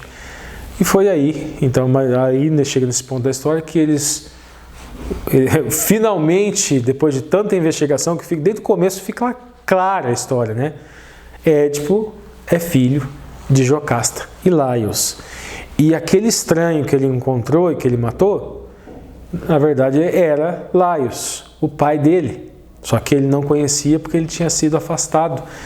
Ou seja, tudo que eles fizeram acabou levando toda aquela teia aquela gama de eventos acabou levando a se cumprir aquilo que era profetizado, mais ou menos como aconteceu na história de José. Os irmãos de José odiaram aquele sonho onde eles se dobraram e tudo que eles fizeram acabou fazendo com que aquilo acontecesse. Gente, o que tem de relevante nisso que a gente pode trazer? Veja bem. O chamado, o Vaikra, você é chamado para uma emuná específica, independente dos erros que vocês fizerem. Se você atender esse chamado dos erros que você cometeu, das suas limitações humanas, não importa o quão você entorte as linhas. Se você atender o chamado, Deus vai te destinar para aquilo. Basta atender o chamado e permitir que o Espírito Santo atue em você. Por mais torto que você seja, ele vai te aplanar, ele vai te aplanar, ele vai te tornar reto, vai te tornar Israel. Mas obviamente que o ser humano, assim como nós vimos lá atrás, você começa falando de Jacó e depois você no determinado momento ele é chamado de Israel, que ele foi aplanado. Jacó torto, Israel aplanado. E agora, mais para frente, ele é chamado de Jacó de novo. Assim também é a nossa vida. Mesmo que o fato de você ter atendido o chamado não significa que você virou perfeito, que todas as suas falhas elas vão deixar de existir, que durante toda a sua vida você vai ter uma vida perfeita e reta. Nós vemos estudando os patriarcas, estudando reis, estudando a vida de Davi, a vida de Abraão, a vida de Jacó, a vida de Judá, a vida de Salomão. Nós vemos que houveram erros, houveram acertos, que eles entortaram as linhas, mas Deus deu um jeito de continuar escrevendo, independente de quão torto nós vamos nos tornando ao longo dessa nossa caminhada, quão mais dificultoso nós vamos tornando a escrita, vamos dizer, a escrita do Eterno. Nós é que entortamos essas linhas e nós é que nos prejudicamos mais disso. Obviamente que existe toda uma questão de livre-arbítrio, liberdade de escolha, predestinação, que nós não vamos entrar. Não vai ser tema propriamente hoje, não vamos nos aprofundar muito nisso, mas aquilo que eu falei, se você aceita o chamado, permite a atuação do Espírito Santo, mesmo que você não vá se tornar nesta vida plenamente perfeito, plenamente reto, plenamente justo, Deus vai fazer, se for necessário, que o Mar Vermelho se abra, que as montanhas se movam, para que você cumpra aquela missão para a qual você aceitou o chamado. Agora é com Alexandre. Continuamos nosso estudo, estendo minhas boas-vindas aqui para todos os irmãos, para todas as irmãs. Estamos na lição de número 12, caminhando quase para a 13ª, caminhando para o fim do livro de Gênesis, para o começo do livro de Êxodo, mas no nosso caso aqui será para a próxima lição, né, e não para o livro de Êxodo. Título da lição de terça-feira, José e Benjamim. Admito que essa lição, ao estudar essa lição, ao ler os textos com calma, com atenção, eu me emocionei em vários momentos. Nós temos aqui vários capítulos, são capítulos já conhecidos, de uma história já conhecida, mas quando a gente volta a ler, é impossível não se emocionar. Com o resgate de uma relação entre irmãos, com o resgate de uma relação entre pessoas e Deus, e com o reencontro sensível, bonito que acontece entre um filho perdido e o seu pai, agora com um filho achado. Lição de terça-feira tem por título José e Benjamim. E o texto base dela está lá em Gênesis 43. Depois de terem subido novamente para a terra de Canaã, acaba mais uma vez a comida, e agora os filhos de Jacó teriam que retornar ao Egito. Mas retornar ao Egito era um problema. Eles tinham saído do Egito com dinheiro na mochila, dinheiro que não era mais deles. Eles tinham saído do Egito com a promessa de só voltar se levassem ao seu filho Benjamim. Nós temos ali uma cena muito interessante em que se comove o pai de José e de Benjamim, Jacó. E Jacó, no versículo 14 do capítulo 43, diz o seguinte: se perder os meus filhos, sem filhos ficarei. Quer dizer, Jacó se resigna. Os seus filhos oferecem os próprios filhos como penhor, né? Não, se Benjamim não voltar, mata os meus filhos. Toma os meus filhos. Mas Jacó, ele se resigna. Ele fala, se eu perder os meus filhos, sem filhos eu vou ficar. Mas é necessário que Benjamim desça. É necessário que Benjamim desça para que tenha comida para toda a tribo. Para que todo clã tenha comida. Para que todo povo tenha comida. E nós temos um momento de comoção de Jacó. Mas outras comoções que aparecem no texto são as comoções de José. E eu acho interessante perceber como o texto da Bíblia é claro nisso, né? A sensibilidade de José. José repetidamente sai do ambiente para chorar. Ele sai do ambiente, ele se emociona e chora. José tinha uma ferida ainda. Assim como os irmãos de José tinham uma ferida não cicatrizada, e essa ferida vem à tona no momento em que eles passam presos 3 dias, na lição de segunda-feira, né, no capítulo 42. Assim como Jesus passa 3 dias na sepultura, né, assim como Jonas passa 3 dias no ventre do peixe, agora com os irmãos de José, os filhos de Jacó, nesses 3 dias na prisão, eles sofrem, eles meditam, eles pensam, e é perceptível para José a culpa ali. Existe uma ferida que precisava ser curada. Em relação a José, também existia uma ferida que precisava ser curada. Ele sofre com a saudade do pai, ele sofre com a saudade do irmão Benjamim, mas ele sofre também com uma relação não curada com seus irmãos. Uma relação que agora tinha se tornado de desconfiança. Muitas vezes, quando a gente sofre, a gente perde a capacidade de confiar. E, em parte, José tinha perdido essa capacidade de confiar. Ele desconfia primeiro, será que Benjamim está vivo? Será que os meus irmãos não mataram Benjamim como disseram que iam me matar? Só vão comprar de volta de mim se trouxerem o irmão mais novo. Quando aparece o irmão mais novo, José precisa saber que tipo de pessoa é esse irmão mais novo. E que tipo de pessoa se tornaram os irmãos mais velhos.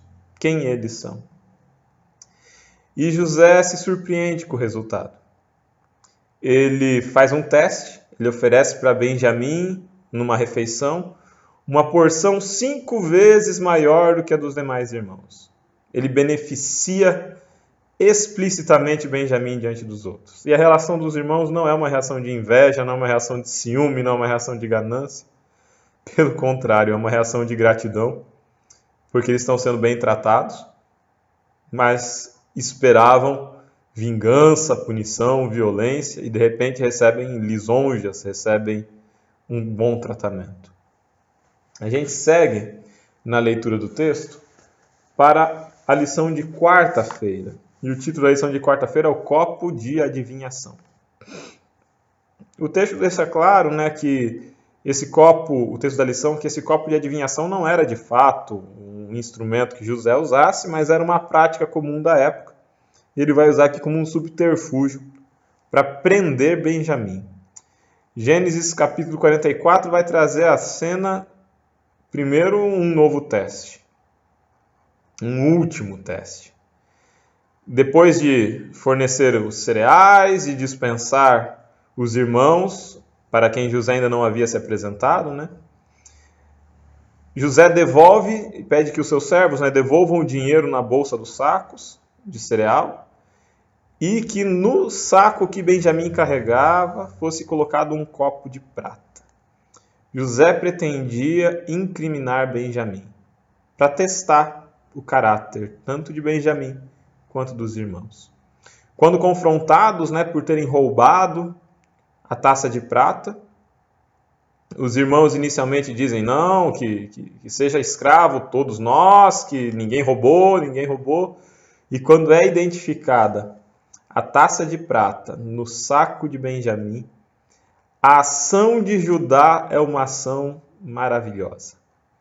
E é uma ação que demonstra depois aquele que é a semente de Judá, Jesus Cristo.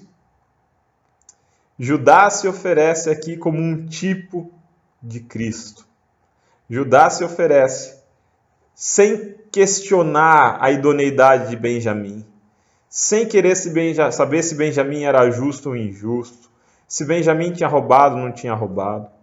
Judá se oferece. Judá diz: não seja Benjamim o escravo que vai ficar para trás pelo pagamento do mal feito. Seja eu. Seja Judá. Ele diz que não conseguiria voltar, revelar para o pai a morte de mais um filho e ver a tristeza com que seu pai desceria à sepultura. Judá se oferece no lugar do irmão. O sacrifício de Judá aqui, ele demonstra uma verdade que é maravilhosa. É possível amadurecer. É possível o milagre da redenção e da transformação de um caráter. Judá, que num momento vendeu o irmão como escravo, sim. Os demais irmãos que num momento venderam José como escravo, que cogitaram matar a José, agora vem Judá se oferecer como sacrifício, se oferecer como resgatador de Benjamim. Seja Benjamim justo, seja Benjamim injusto, culpado ou inocente, não importa. Judá se oferece. É nesse momento que nós temos uma nova comoção de José. E a gente encaminha para a lição de quinta-feira. Ao ver a entrega de Judá, José tem respondida a sua dúvida. A ferida é curada. A ferida é curada por um arrependimento sincero dos irmãos, mas a ferida é curada também por uma mudança de atitude, que é demonstrada com obras. Judá tem a sua atitude transformada. Nós temos uma cena maravilhosa, que é uma cena de reconciliação. Quem dera todas as famílias que vivem em conflitos, todos os irmãos brigados pelos mais diversos motivos, todas as traições feitas, todos os malfeitos, todas as palavras. Quem dera tudo isso fosse perdoado. Quem dera todos esses malfeitos fossem desfeitos. Quem dera fosse possível sempre a reconciliação. A reconciliação é um milagre e ela acontece aqui. José orienta que os seus servos saiam todos do recinto, ele ordena que fique só com os irmãos e agora José se revela. José chora, José abraça, José perdoa. Os irmãos que precisavam ser perdoados são perdoados. José, que precisava perdoar, perdoa. Benjamim e José se abraçam, os dois irmãos se reencontram. E a cena maravilhosa é de que aquela família destruída agora se reconcilia. Mas a cena mais maravilhosa é de um pai que em breve se reencontra com José. Os irmãos são enviados novamente para Canaã para buscar o pai, para buscar Jacó e descerem novamente para o Egito. Mas no diálogo entre José e seus irmãos e no momento da reconciliação, é dito uma verdade importantíssima. Deus transformou o mal em bem. José foi vendido como escravo, mas Deus usou esse mal como uma forma para produzir bem e salvação. E José revela isso aos irmãos. José diz: ele desceu ao Egito para que a geração não se perdesse, para que a descendência não se perdesse, porque viriam 7 anos de fome. E é com o mal feito que tanto sofrimento trouxe a José, que é garantida a libertação, a salvação para ele e para toda a sua família. Deus poderia ter salvo de outra forma? Sem dúvida.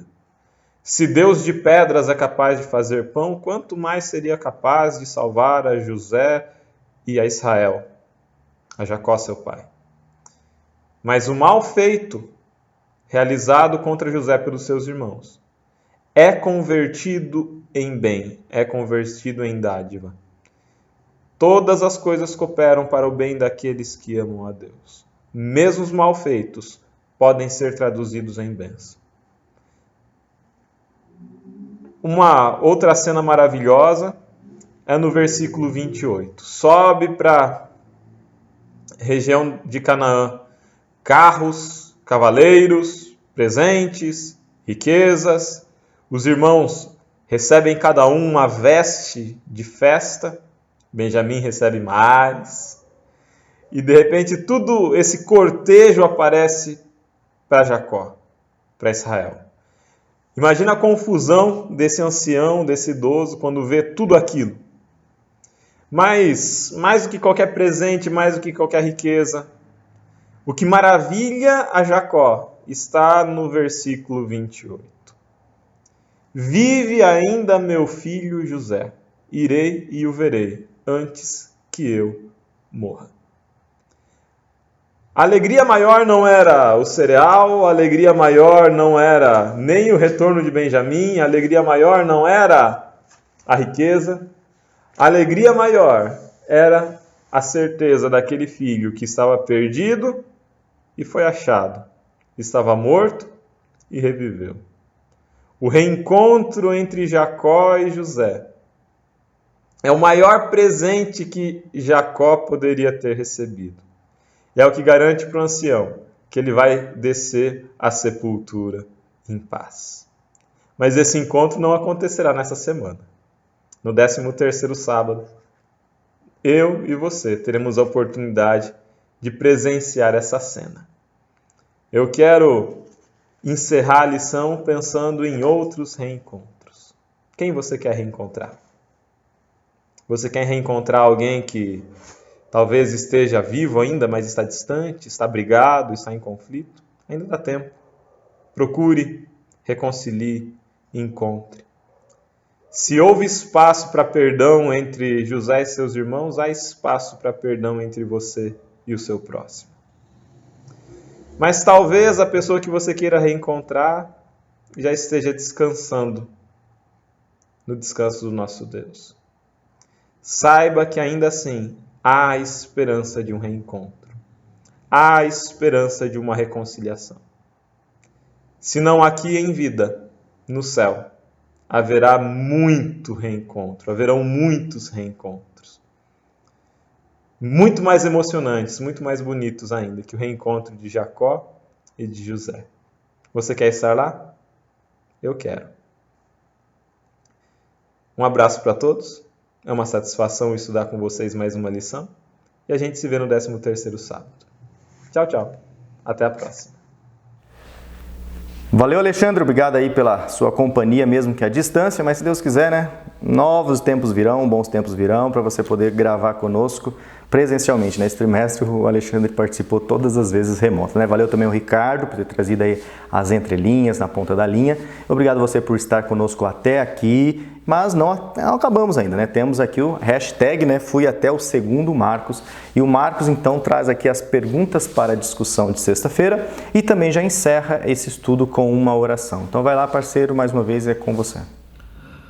Muito bem, chegamos à parte de sexta-feira, aquela parte onde nós encontramos aqui umas perguntinhas, né, que nos chamam para uma reflexão prática a respeito do que aprendemos na lição. A primeira pergunta diz assim: José teria sido tão gentil com seus irmãos se não tivesse alcançado sucesso? Há indícios na história de José que revelam o caráter dele e que explicam a sua bondade? Bom, José, em nenhum momento você vê ele negligenciando o seu trabalho, ele reclamando pela sua condição. Pelo contrário, você sempre vê na história José trabalhando com excelência, produzindo resultado com excelência. Mas tem um episódio que me chama muita atenção na história de José, que é o episódio do encontro dele com os 2 oficiais do faraó, né? Quando o copeiro e o padeiro estavam presos, e José chega perto deles, né? E diz: por que vocês estão tristes hoje? Mostrando que José ele tinha um interesse pessoal pelas pessoas que estavam ali na prisão, que ele estava atento às necessidades das pessoas, né? Então José realmente ele é alguém que tem um caráter excelente, que é alguém que realmente dava oportunidades para que Deus pudesse usá-lo como o usou, né? José é realmente um exemplo de caráter excelente, mostra então que não foi um evento isolado da sua vida, essa bondade para com seus irmãos, mas que era algo natural de José, obviamente natural do relacionamento dele com Deus, né? Pergunta número 2, podemos ver em José uma espécie de precursor de Cristo e do que Cristo sofreu. José, né, ele sofre por causa da traição dos seus irmãos, mas perdoa os seus irmãos, assim como Cristo, né, sofreu pelos nossos pecados, mas no final nos perdoa, morre para nos perdoar. Então José é sim uma tipificação de Cristo, não é uma tipificação de alguns aspectos do ministério de Cristo, né? Então nós podemos ver sim algum reflexo de Cristo no ministério de José, né? Pergunta número 3, José havia posto seus irmãos à prova. De que maneira semelhante Deus nos prova? Bom, José, ele deu ali o alimento que seus irmãos necessitavam, devolveu a eles, né, o pagamento que eles haviam levado e ofereceu a eles oportunidades, né, de arrependimento, oportunidade de demonstrar que estavam realmente arrependidos, assim como Deus faz conosco, né? Jesus Cristo disse que Deus ele faz chover no quintal do bom e do mal, ele faz nascer o sol sobre justos e injustos, mostrando que Deus ele não nos oprime para que possamos servi-lo, né? Assim como muita gente pensa, né, que se você se afasta de Deus, né, Deus derrama um montão de maldição, um montão de coisas sobre você. Não, Deus continua nos abençoando. É lógico que existem bênçãos especiais para aqueles que são fiéis, né? Mas Deus continua também guardando aqueles que são infiéis, porque Deus é amor, Ele ama o tempo todo, né? Então, Deus nos dá liberdade plena para que possamos escolher estar do lado dele ou não. Pergunta número 4. Depois de muitos anos, os irmãos de José, né, perceberam sua culpa pelo que fizeram a José. O que isso nos ensina sobre o poder da culpa? Embora sejamos perdoados e aceitemos o perdão de Deus, como perdoar a nós mesmos apesar de não merecermos tal perdão? Muitas pessoas, né, vivem remoendo o passado, vivem com o passado como uma sombra que atormenta, e às vezes isso traz até uma dificuldade na espiritualidade da pessoa, né? Porque não aceitam o perdão, exatamente porque o perdão é contraintuitivo, né? Nós não fazemos nada e Deus nos perdoa simplesmente pelos méritos de Cristo. Então o perdão é algo que precisa ser compreendido intelectualmente, ou seja, nós precisamos compreender que Deus deseja nos perdoar, e é isso que Ele nos revela na sua palavra, e também devemos aceitar o perdão pela fé. Não podemos ver o nosso passado sendo apagado, mas cremos porque a Bíblia assim nos diz. Então isso deve ser algo que nós devemos receber e, a partir disso, né, construir a nossa vida a partir de um passado inexistente, a partir de um passado que recebemos perdão e tivemos o nosso passado apagado, né? Então isso é algo que nós precisamos do poder de Deus para aceitarmos e para compreendermos. E é isso que nós vamos pedir agora também nessa oração final. Vamos orar? Santo e bom Pai, muito obrigado pelo estudo que tivemos até aqui, muito obrigado pelos exemplos que encontramos na Tua Palavra, exemplos que nos fortalecem e nos fazem, Senhor, repensar a nossa caminhada com o Senhor.